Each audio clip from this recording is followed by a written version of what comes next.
All right.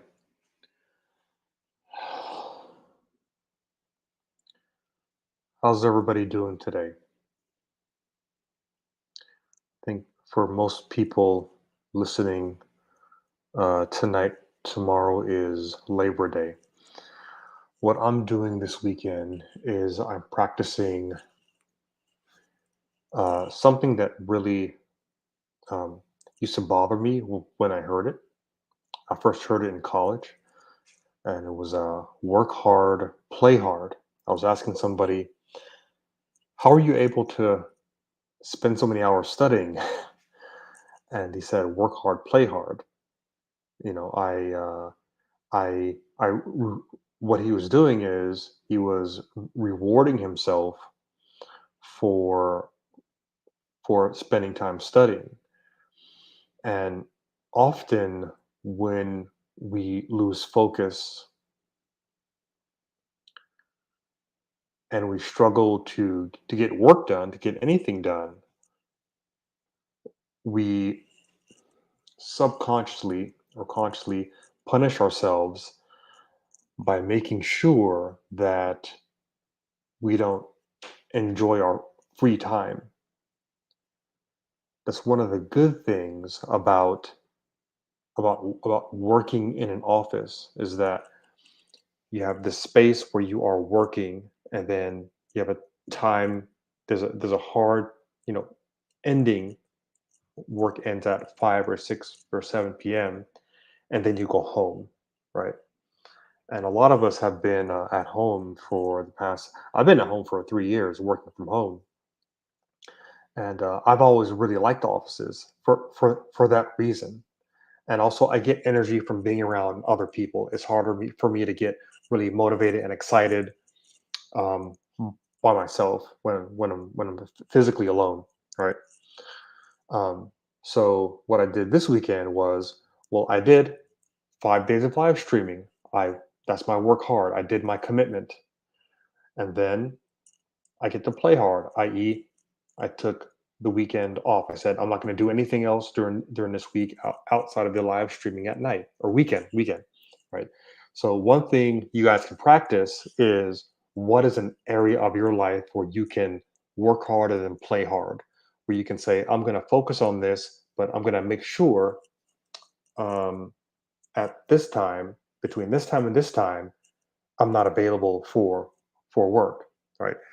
And we could even do what we've been doing for the past week, which is um, if we break things down, if we explode the diagram and we put things together in a different way, one way of putting things together in a different way is doing things in reverse.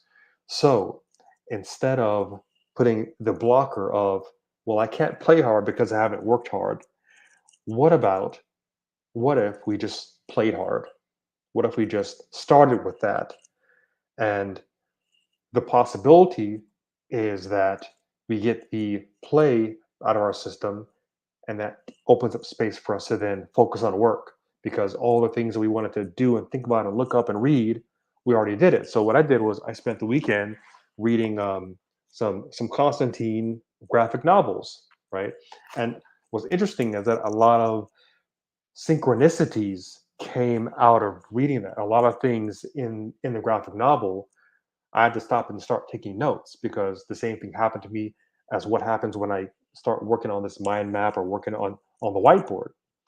So I'm very interested to see what would happen if you did it in reverse. If you did work hard, play hard in reverse, play hard, work hard, play hard, work hard, right? And you can go back and forth between playing hard and working hard, experimenting with stretching it out, and then bringing it back in so that it overlaps. What if what if you're playing hard is you're working hard? And for a lot of us who struggle with things like ADHD and trouble focusing, um, that's actually uh, one of the big answers, is that if you can take something that you enjoy doing, where you find flow, where you lose track of time, that's flow. You lose track of time and you think, oh, it's 3 a.m. wow, I've been working on this thing until 3 a.m. For me, when I was in college, I was making music, making beats in my bedroom. Right, I could work till till 3 a.m. and not pay attention, and you look at your clock and it's 3 a.m. Right, so work hard, play with doing it in reverse and with moving them out from each other, i.e., in other words, taking work, doing something really boring, moving out the boring factor, and then moving out the play factor, the more extreme play. Do something really fun. Like I just sat down at a coffee shop and read a book, but take something that you really enjoy doing and then go do that, and then try to come back to something that you consider boring, and just see what happens. And um, if you find anything interesting in there, if a new possibility for how you could have both and that's one of the principles that I learned from my coach JP in the creating approach is called both and is I can I can have both things. I can work hard and I can play hard. If they aren't the same thing, that's okay. If they're far apart, that's okay. But I can oscillate back and forth. And the dance of stepping between working hard, playing hard. This is fun. This is boring. This is fun. This is boring. I can do fun and I can enjoy it and not feel guilty about it. And I can do boring and I can do boring because I know I'm setting a timer on boring. Boring ends at a certain time.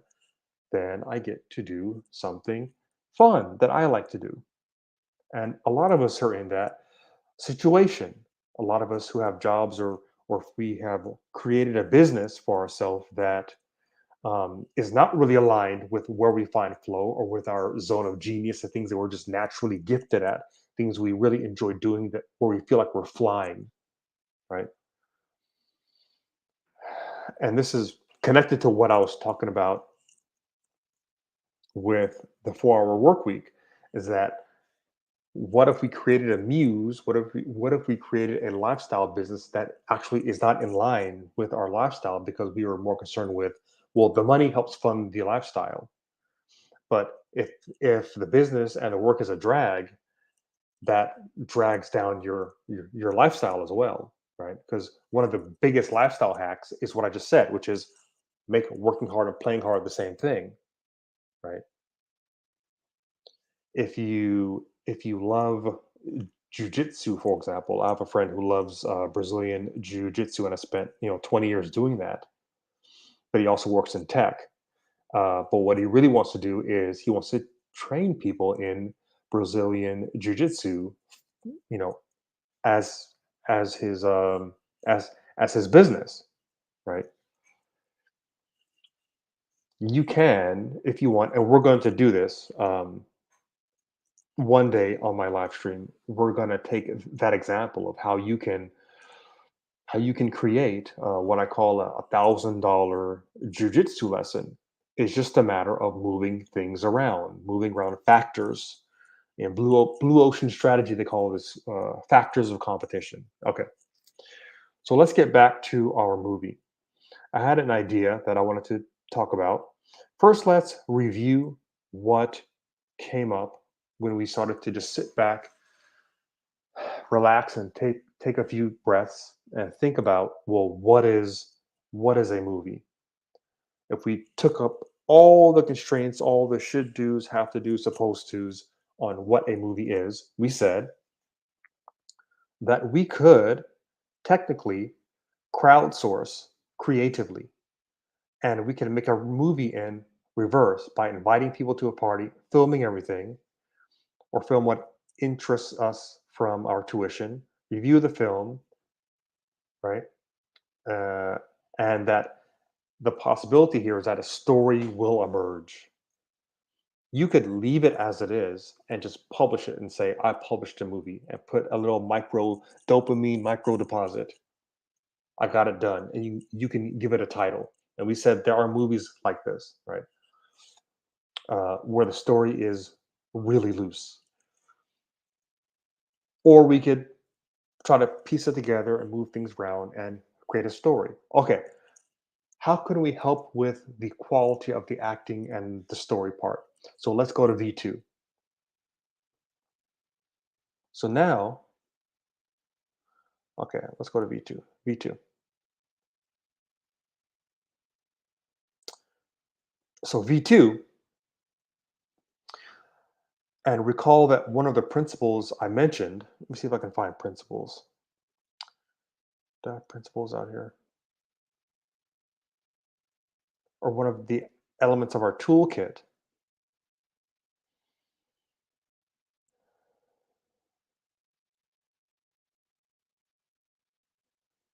Yeah, I was looking for the gear shift. I may have talked about it in a different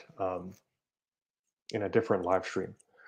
Okay, so the idea behind gear shifting is this: is that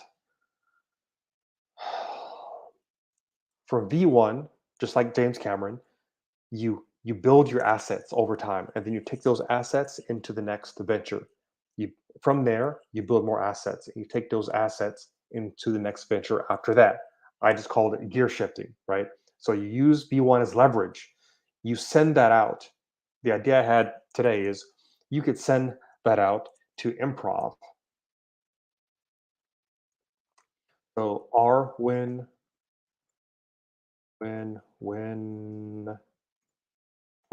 let's zoom in so you guys here on YouTube land can see.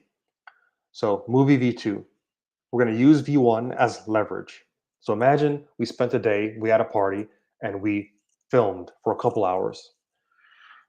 Now we're going to gear shift, and we're going to look for win-win-win-wins. Okay. Our first win-win-win-win are p- places where people collect. So we're looking for another principles is look for watering holes. Watering holes is uh, Amy Hoy, who does 30 by 500. Amy Hoy invented this word watering holes. I really like it. It just means where do people hang out? Where do groups hang out? And it usually is referred to your target market. Okay. Now, when we're making a movie, we actually have 4 or 5 target markets. Each of the people in this win-win-win-win is going to be part of our target market. Okay. So what we're doing is we're serving several groups of people at the same time. Actors, other people who are part of, um, I guess you would call them. Did we talk about this before? We did. So all of these people are target markets, right? And we can create wins for all of them: actors, photography. So people who are involved in all of these disciplines, acting. Now, water holes. Water holes, for example, would be an acting class.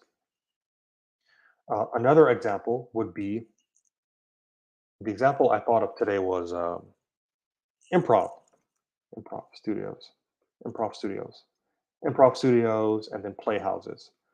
So what you do from here is you reach out with V1, right? So now you have something that you can talk about, and you can go and talk to people about it. You can say, "Hey, improv studio, how would you like to act out a party? You guys already practice all of this. Can I film you? Look at what I made already." And I promise you, if you contact 50 studios, one of them, because of this win-win-win-win concept, one of them will say, this is exactly what I've been looking for. Our improv has been we've been sort of losing momentum. You have to understand that just like if you think of real estate investing, so there's this idea in real estate investing called motivated sellers. So win-win-win-win is the same thing as motivated sellers. So somebody's going into foreclosure and wants to sell their house, right? Somebody's going through a divorce and wants to sell their house, right? Somebody is putting a parent or a loved one in a nursing home or some type of care, and they need to downsize, right? Or they're moving to a different state and moving out of the country, so they need to sell their house. So looking for motivated sellers in the different realms of whatever you're trying to build. This is all about breaking pieces apart and looking at them in a different way. That's all we're doing here. It's like the in engineering, they have this idea. They have this thing called exploded diagram. They take a machine, like the end of the first Iron Man movie used this really great motion graphics of the Iron Man suit, like this exploded diagram, like that. You see all the pieces that go into making the helmet or the armor, right? So this is your exploded diagram, right? And I'm sure there's other disciplines here. I'm not an expert on movies. It's not being an expert on movies. I'm not an expert in any of these areas. What I'm an expert in is in taking things and breaking them apart and then looking at the pieces differently and then putting them together to create something new, right? Along various vectors. Some of the vectors are, how do I motivate somebody? How do I create momentum? How do I get this thing done, right? How do I show people a vision of something? How do I enroll somebody where they can say, "Hey, I can see what you're doing. I want to be a part of that." Right. All right. So it's 10:18. We're going to go to at least 10:30, but um, again, look on. Let me pull some of these things off. So this banner needs to go off. Let's see. Loop off, banner off. All right, there you go. So look me up on LinkedIn if you'd like to do this, and you can even do it live. I can bring you live on this show. I can bring you live on this show, and we can do it. Okay. So, so I reach out with V1. So what's going to happen?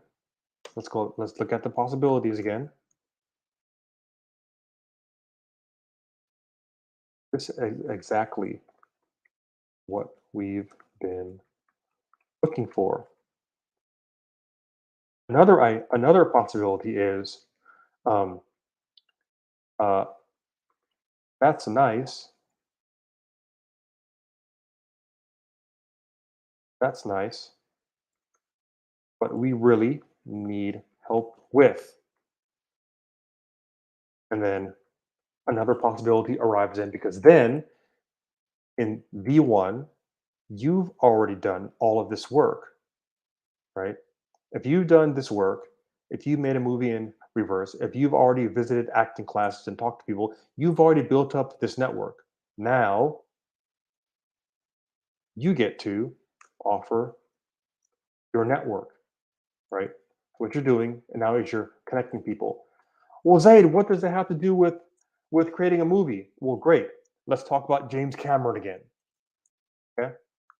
And if you haven't read the article, you should really go and look up the article. So James Cameron, you can make a Terminator 2 because you've built up like your network. You know, making a movie is not just filming and screenwriting. There's an organizational part too. There's a leadership. So there's a leadership aspect. You have to pull all these people together and get them to work together. And another aspect of that is curating. You're also a curator. So you're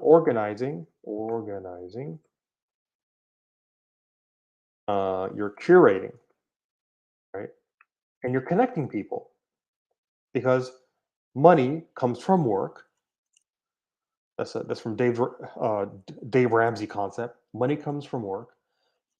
So I'm going to add to that. And work comes from other people. Work comes from having a network that can say, "Hey, you've already made a movie. Why don't you come and film our thing for us? And we'll pay you this amount, or we'll help you rent, or we'll rent a camera, and you can use it for the week after. We only need it for a day." There you go. curating, and you're connecting people, right?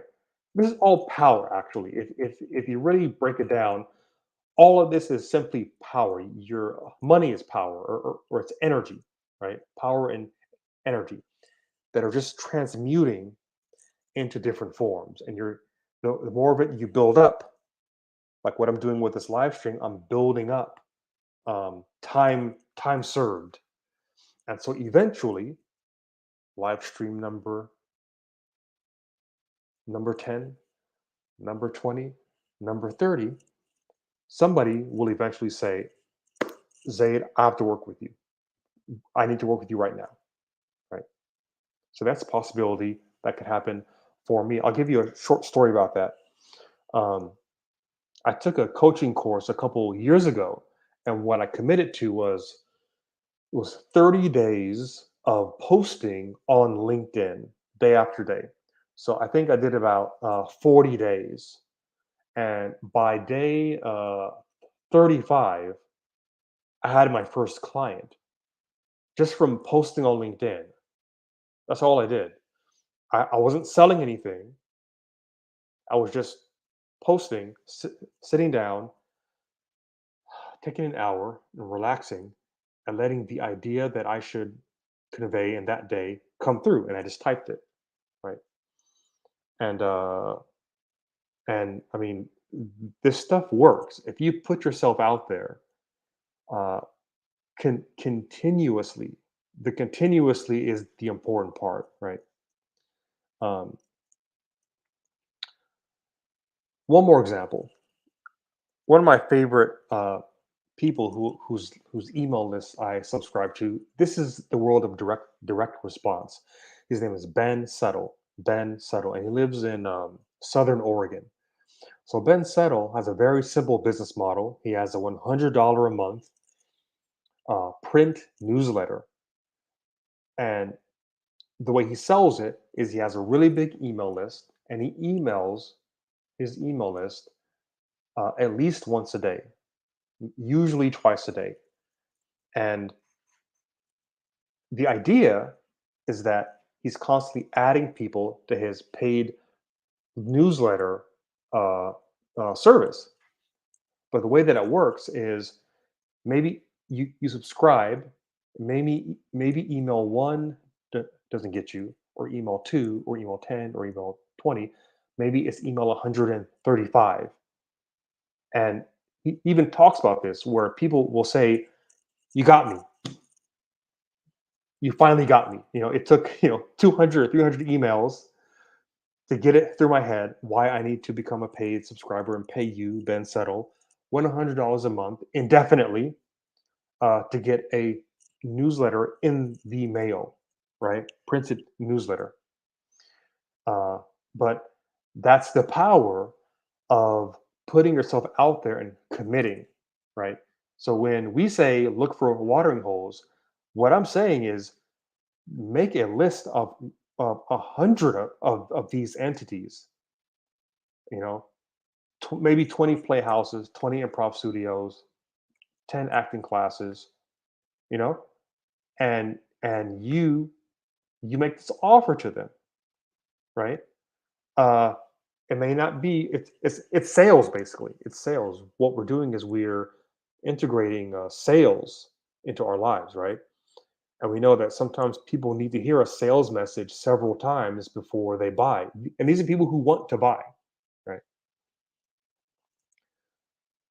So when I say reach out, I mean contact everybody. And if you have trouble doing that, turn that into a party where you bring a bunch of people and you print out the list and you say, we're all going to email. You log in everybody logs in with your email address or your LinkedIn, and you have 4 or 5 people sending out a script. And I have scripts for all of this. If you actually want to do this, how do you actually reach out to people in a way that works? And even when you do email people, they may not see it. So you may have to send the same email and follow up 7 times.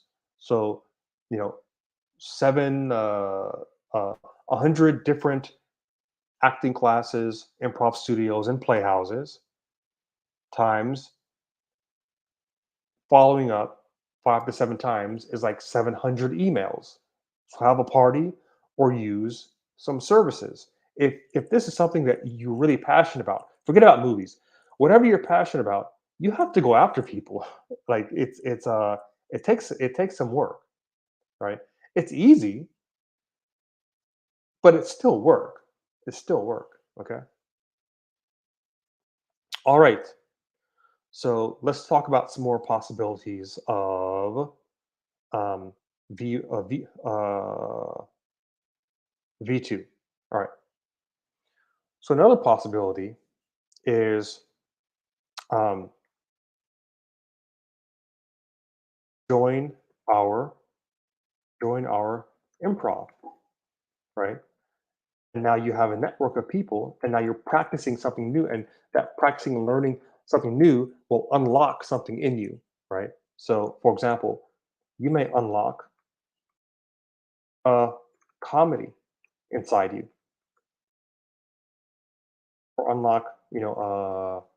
unlock acting inside you, right? Because you're doing an improv group. Another thing that may unlock is that doing the improv may actually make you or give you some writing skills. So when you go back to your video, you get an idea for how to rearrange that raw video that you took in a better way. And that's V2 without recording, without using the Playhouse to record over again. You see how that works? Everything that you do, every step that you take unlocks other paths, right? If you think of like some science fiction movie, right? Right? A butterfly effect, for example. You do something and that unlocks. You do something unlocks, but there's no unlocking without doing. There's no unlocking without doing. So, uh, writing, screen writing ideas, right? Um, Quentin Tarantino Quentin Tarantino. He was asked, "What type of movie should I make?" And he said, "Make the movie that nobody else would make except for you. You with your unique life experience. So if you can make a movie about joining an improv, you see that? So see how that works? Make a movie only you would make because everybody has a different life experience and a different mix of hobbies and interests, right? And that creates a different character, a different situation that you may end up in that another person may never end up in. And that's what makes movies interesting is that we can watch people who are in situations that are very different from our own life experience, but that resonate with us, right? Make a movie only you would make, right? That's not the exact quote. Don't please don't email me or ping me on LinkedIn and say that's not exactly what he said. This is the idea, right? So the idea has just popped in, which is uh, write a screenplay about joining improv. And now, when you go to film that, you use this improv studio, right? Which gives them what? Which gives them credit, which puts them in the credits, which puts them on the map.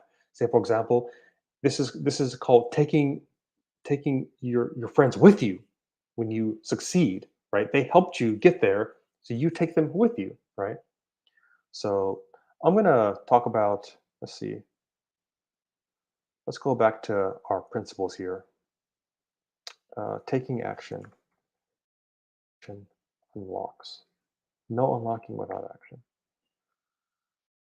No unlocking. I'll improve this later. Actually, we should say just it's action. Action unlocks possibilities. There we go. Right. I didn't plan on doing a V2 of the movie. It just popped in my head, so I wanted to go with it as an exercise that I'm doing, that I'm advising you all should do, which is that you should trust yourself. Okay, let's take this down because we're at the 30-minute mark. All right. So you join an improv company and unlocks things for you as a possibility. I'm not saying this is going to happen to you in particular, but just get the idea. All I'm going to talk about with you guys is concepts and ideas, and these are just examples. These are just examples and like future case studies, right? What I'm talking about is how to use these principles up here, and there's a lot of them. I need to boil them down to like 10 principles.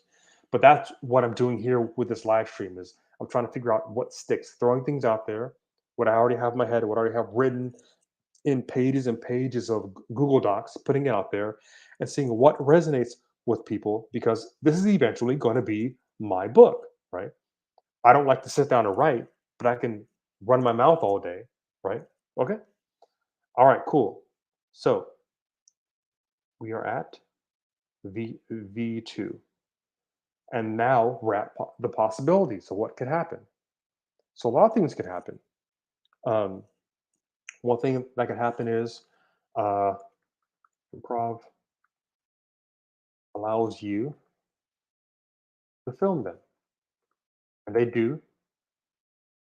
Improv creates a 2 hour session, um, 2 hour party, doing a party. So they're improvising a party just for you, session just for you. Imagine that. Imagine that. Right. The other thing about the win win win win is that uh, other people who are looking to network, what if somebody is in the same position that you are? They already have actors, but they haven't built their improv um, troupe yet, or the improv company, right? You could help them launch that. And you can make a deal with them and say, hey, I'll give you the video, I'll even chop pieces up for it for you all to market your improv. You see how that works? So a win-win for them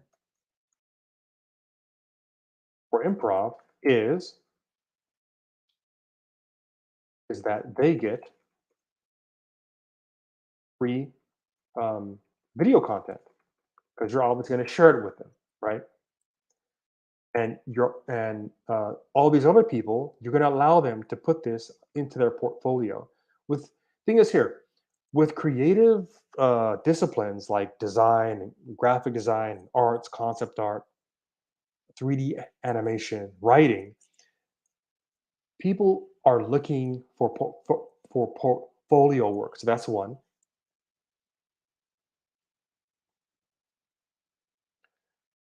So one is you create portfolio pieces, right? And two, this is one thing I learned creating a design group on Meetup is that I thought I was bringing people to to do work and to learn, but a lot of people who already worked in design, who are managers, showed up, and I figured out that design is still a job. So people are also looking for fun. So what you're doing is you are creating a fun activity for people. There you go. You see that? So see how all this comes together? See how once you start putting things into motion, all these other things happen as a result because like the butterfly effect, movie, you you did that initial action, right? A butterfly flopping his wings somewhere and then another part of the world they get like a hurricane or something, right?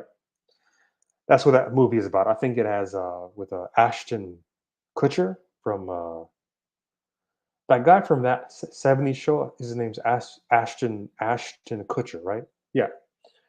So the movie's not that great, but the concept is cool because it applies here. All right, all right. I'm gonna go ahead and end it here, and I hope you guys learned a lot. As always, feel free to connect with me on LinkedIn if you want to do a live session, either on this show or one-on-one privately. I'm looking to be in dialogue with as many people as possible this month, and I'm using this live stream as my open call, my open call um, before I start as a prelude to launching this as an actual business. Okay. All right. Well, my name is Zaid, and this has been day 6 of my commitment to do 5 days of live streaming. So I'm recommitting to do 5 more days. No, you have to do 30 days. No, I'm just doing just like our what we said about Steve Chandler. You mean y- I can't ever drink again? No, uh, just for today. Just for today.